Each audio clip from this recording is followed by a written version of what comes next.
Bismillahirrahmanirrahim. Assalamualaikum warahmatullahi wabarakatuh.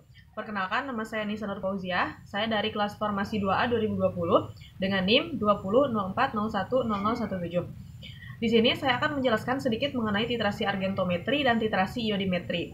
Nah, yang pertama adalah titrasi argentometri yang merupakan titrasi pengendapan. Nah, titrasi ini melibatkan pembentukan endapan dari garam yang tidak mudah larut antara titeran dan analit. Titrasi ini melibatkan antara ion halida dengan ion perak. Kenapa disebut argentometri? Karena titrasi ini menentukan analit berupa ion halida dengan menggunakan perak nitrat atau AgNO3. Nah, selain dapat menentukan analit berupa ion halida, titrasi ini juga dapat menentukan tioalkohol, asam lemak, beberapa anion divalen, dan ion arsenat. Kemudian, ketika AgNO3 berlebih, akan bereaksi dengan indikator ion kromat atau CrO4. Nah, membentuk endapan berwarna merah, yaitu Ag2CrO4.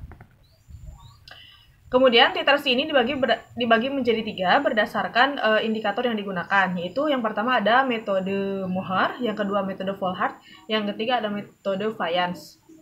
Yang pertama adalah metode Mohr, yaitu dipakai untuk menentukan konsentrasi ion Cl-, Cn-, dan Br. Nah, dalam metode Mohr ini, pH yang digunakan atau suasana yang digunakan adalah suasana netral, yaitu rentang antara 6-10. Kemudian, metode Mohr ini merupakan titrasi langsung dengan larutan standar AgNO3 dengan menggunakan indikator K2CrO4 encer atau kalium kromat encer. Reaksi yang terjadi adalah Ag ditambah Cl membentuk endapan putih AgCl, kemudian ketika ditambahkan indikator K2CrO4 akan berubah warna menjadi coklat kemerahan yang merupakan titik akhir dari titrasi.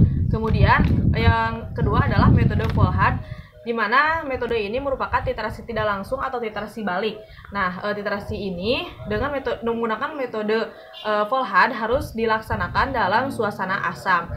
Nah, larutan yang digunakan adalah larutan standar KSCN atau NH4SCN yang merupakan garam.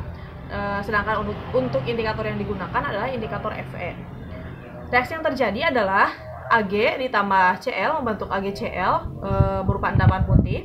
Kemudian larutan tersebut disaring dan filtratnya dititrasi dengan tiosianat.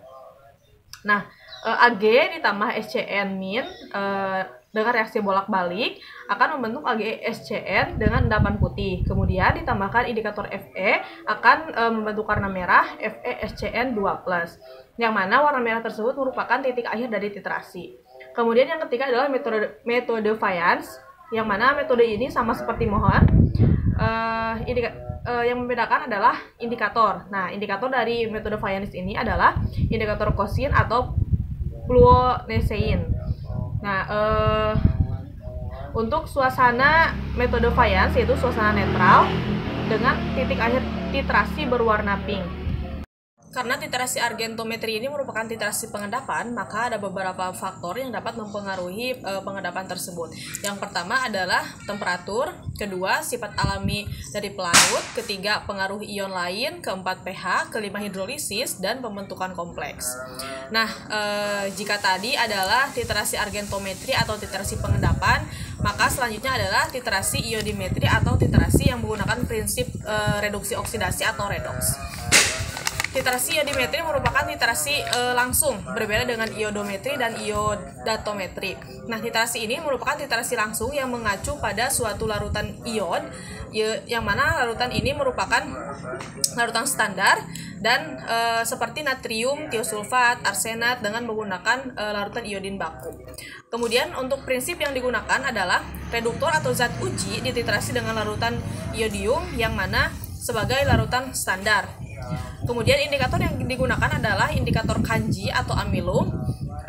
Untuk mekanisme reaksinya, amilum yang mula-mula tidak berwarna kemudian ditambahkan I2 atau iod akan menghasilkan iod amilum yang akan berwarna biru.